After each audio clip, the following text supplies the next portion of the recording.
Hello students, तो आज हम एक इम्पॉर्टेंट टॉपिक डिस्कस करने वाले हैं मैथ सब्जेक्ट से, ताकि इस टॉपिक का कोई भी पार्ट आपसे छूट ना जाए या कुछ कंफ्यूजन ना रह जाए माइंड में। तो वो टॉपिक हम लेने वाले मैथ सब्जेक्ट से, chapter number third, linear equation in two variable. Okay, तो linear equation in two variable में सारी मेथड्स तो आपने अच्छी तरीके से पढ़ ली होगी, elimination method, substitution method, graphical method. लेकिन उसके बाद जो टॉपिक आता है वो है how can we check either the given pair of equations are consistent or inconsistent। तो इसी के ऊपर हम आज डिस्कस करने वाले, और सारे डाउट्स आप बच्चों के इस टॉपिक से रिलेटेड क्लियर हो जाएंगे इजी वे में। तो चलिए शुरुआत करते हैं कि क्या हम देखेंगे कौन से इक्वेशन कंसिस्टेंट होते हैं या इनकंसिस्टेंट होते हैं। तो सबसे पहले हम काम कर लेते हैं, स्टैंडर्ड इक्वेशन हम लिख लेते हैं। Standard linear equations are represented by a1x plus b1y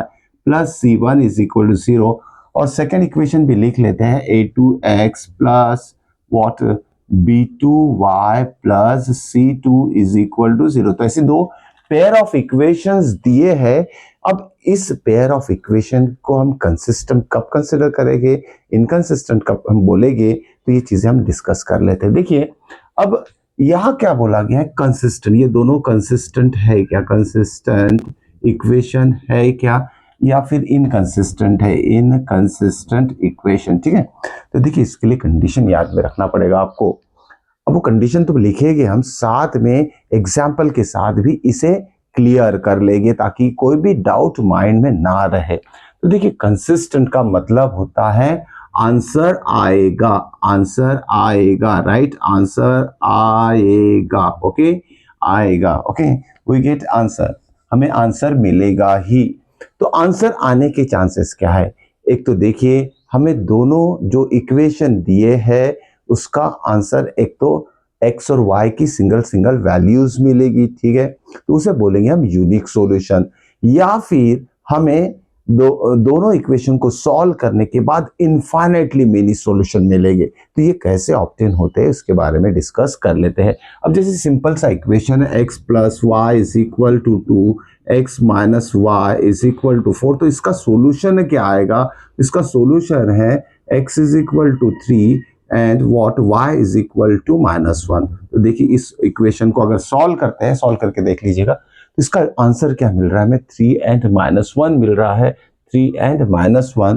तो ऐसे इक्वेशन को बोलेंगे हम कंसिस्टेंट। सॉल्यूशन आ रहा है, एक्स वाई की वैल्यू आ रही है, इसलिए ऐसे इक्वेशंस क्या रहेंगे, कंसिस्टेंट। अगर इक्वेशन का आंसर ही नहीं आता है तो वो इनकंसिस्टेंट हो जाएगा। देखिए जैसे एग्जांपल लिखते हैं, x plus y is equal to 6 लिख दिया मैंने। ओके, और यहां लिखता हूं 3x plus what 3y is equal to 1 लिख दिया मैंने। ओके, इसको अगर आप सॉल्व करते हो, इस इक्वेशन को अगर सॉल्व करते हो आप, तो x और y दोनों ही एलिमिनेट हो जाएगा। सॉल्व करके बताता हूँ, यहां से x की वैल्यू रख देते 6 माइनस वाई। तो x की जगह हम लिखेंगे, x की जगह लिखेंगे 6 माइनस वाई। देखिए थोड़ा शॉर्टकट मारना जरूरी है, ये एवरी चीज जो भी चीजें हैं उसको डिटेल में नहीं ले सकते। 6 3 18 हो जाएगा, -3y हो जाएगा, प्लस 3y इक्वल टू 1। तो देखिए y भी यहाँ एलिमिनेट हो जा रहा है, सिर्फ नंबर्स बाकी रह जा रहे हैं हमें। इसका मतलब ऐसे जो इक्वेशन रहेगी उससे हम कंसिस्टेंट बोलेंगे, जिसमें कि सॉल्व करने के बाद आइदर यूज एलिमिनेशन और सब्स्टिट्यूशन मेथड। तो x की वैल्यू भी सब्स्टिट्यूट करते हैं दूसरे इक्वेशन में, या y की वैल्यू सब्स्टिट्यूट करते हैं, तो वहां भी क्या होता है, तो सेकेंड वेरिएबल एलिमिनेट हो जाता है, कैंसल हो जाता है, सिर्फ नंबर बचते हैं। तो ऐसे इसमें तो हमें x और y की वैल्यू मिल ही नहीं रही, क्योंकि x और y दोनों ही एलिमिनेट हो रहे हैं। ओके, तो ऐसे इक्वेशन को हम इनकंसिस्टेंट इक्वेशन कहेंगे। तो समझ में आ गया होगा आपको इनकंसिस्टेंट इक्वेशन क्या होता है। तो ये इसी क्वेश्चन के ऊपर हम लिख सकते हैं कंडीशन क्या रहेगी इसके लिए, कंडीशन फॉर इनकंसिस्टेंट। कंडीशन क्या रहेगी, तो देखिए हमें क्या चाहिए, a1 by a2 is equal to b1 by b2 और not equal to c1 by c2 रहेगा। मतलब एक्स वाई के कोएफिशिएंट का रेशियो इक्वल रहेगा, लेकिन कांस्टेंट कोएफिशिएंट का जो रेशियो रहेगा वो एक्स वाई के कोएफिशिएंट के साथ इक्वल नहीं रहेगा। This is equal to this is not equal to c1 by c2। तो ये कंडीशन हम बोल सकते हैं, लिख सकते हैं कि for inconsistency a1/2 is not equal to b1/b2 is not equal to c1/c2। तो इससे जो गिवन इक्वेशन रहेगी वो इनकंसिस्टेंट कहलाएगी। अब इनकंसिस्टेंट इक्वेशन की प्रॉपर्टीज क्या होती है, तो क्या क्या रहता है? सबसे पहले आएगा उस पे no solution, okay, no solution. Number 2 में क्या आएगा? Lines are parallel, lines are parallel, okay, ठीक है, ध्यान में रखना, लाइंस पैरेलल रहेगी, नो सॉल्यूशन रहेगा, इक्वेशन इनकंसिस्टेंट रहेगा, ध्यान में रखिएगा। तो सॉल्यूशन तो आएगा नहीं। जब ट्रेन की पटरियां आपस में मिलती ही नहीं है, ऐसी लाइन अगर आपस में ही नहीं मिलेगी तो सॉल्यूशन कहां से आएगा? सॉल्यूशन के लिए एक तो लाइन को इंटरसेक्ट करना पड़ता है, तो ओवरलैप होना पड़ता है, ओके, कहीं ना कहीं मैचिंग चाहिए, तब जाके उसका सॉल्यूशन आएगा। तो ये हो गया इनकंसिस्टेंस के लिए कंडीशन। अब देखते हैं यहाँ कंसिस्टेंट इक्वेशंस जो रहते हैं उसके लिए कंडीशन क्या रहेगी। तो इसमें ये एक पार्ट हो गया कंसिस्टेंट के लिए, ओके, कंडीशंस भी लिख ली हमने 1 2, और लाइंस आर इनकंसिस्टेंट। इन और कंसिस्टेंट के लिए देखिए क्या लिखेंगे। अब देखिए दो इक्वेशन है, उसका सॉल्यूशन आएगा ही, सॉल्यूशन आएगा ही। तो उसमें फर्स्ट पार्ट क्या होगा? सॉल्यूशन आने के लिए जो कंडीशन चाहिए हमें a1/a2 is equal to sorry not equal to b1/b2 आना चाहिए। तो इसके लिए जो रहेगा यूनिक सॉल्यूशन, मतलब x और y की सिर्फ एक ही वैल्यू आएगी, उससे ज्यादा वैल्यूज नहीं आएगी।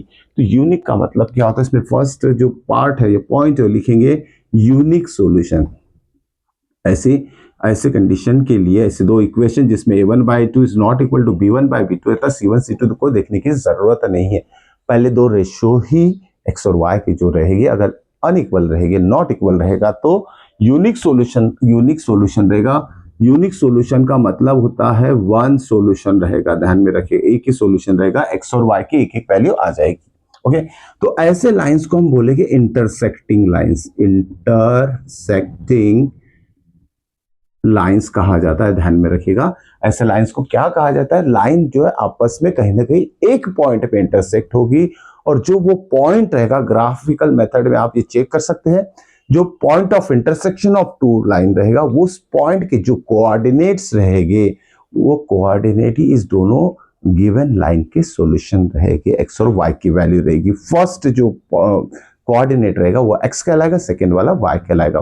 फर्स्ट जो रहेगा value of x, second value of y कहलाएगा, ओके।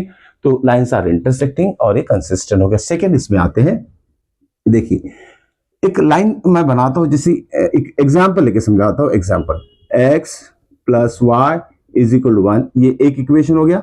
अब यहां लिखते हैं 11x plus 11y is equal to what? 11। देखिए दो अलग अलग इक्वेशन तो दिए हुए हैं, लेकिन both represent one and only one equation. क्यों? मैंने नंबर चेंज कर दिए, लेकिन इसे भी डिवाइडेड बाय 11 कर देंगे तो यही इक्वेशन मिलेगा। लेकिन जस्ट शो किया गया कि first equation x plus y is equal to 1 है, और second equation 11x plus 11y is equal to 11 है, ओके। तो ऐसे इक्वेशन में ध्यान में रखिएगा नंबर्स, इसमें थ्रू आउट अगर 11 से डिवाइड कर दे तो यही ऑप्टेन करेगा। तो both lines represent one and the same line, ठीक है। तो एक ही लाइन रिप्रेजेंट कर रहा है, लेकिन दो अलग अलग इक्वेशन से दिया है। तो ये पहला लाइन हो गया, समझ लीजिए ये। तो ये भी लाइन अगर आप ड्रॉ करोगे तो इसी के ऊपर ये प्लॉट होगी, ध्यान में रखना।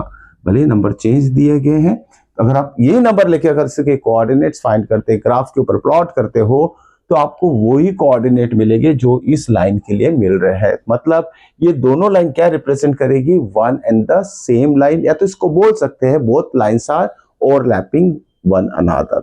तो ओवरलैपिंग, या इसको बोल सकते हैं हम coincident lines, okay. Both are coincident lines, ध्यान में रखिएगा, कोइंसिडेंट लाइंस, ओके। ये कोइंसिडेंट लाइंस। तो इसमें क्या होता है, देखिए केस नंबर 1, तो इसके हम बोल सकते हैं lines are coincident, lines are coincident, okay. ये दोनों लाइन क्या रहेगी? कोइंसिडेंट लाइन रहेगी, और साथ में इसका जो रेशियो रहेगा वो इक्वल रहेगा।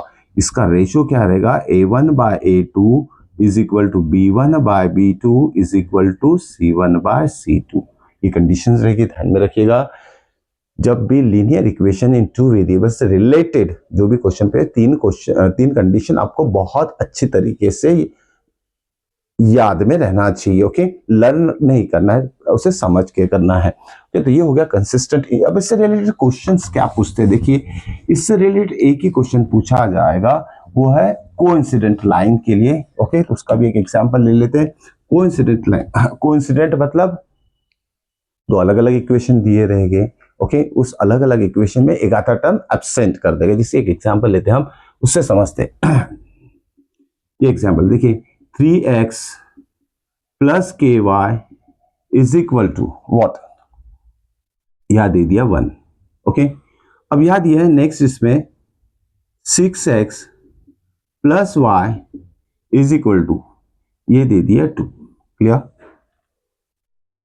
क्वेश्चन में कहा जाएगा as given lines are coincident lines, okay, are coincident lines, okay, find value of k की वैल्यू फाइंड करो। अब हमें कंडीशन पता है, कोइंसिडेंट लाइन की कंडीशन क्या होती है, एज सॉल्यूशन में लिखेंगे as lines are coincident, as lines are coincident. तो हमें पता है कि तीनों रेशियो जो रहते हैं इक्वल रहते हैं, a1 by a2 is equal to b1 by b2 is equal to c1 by c2।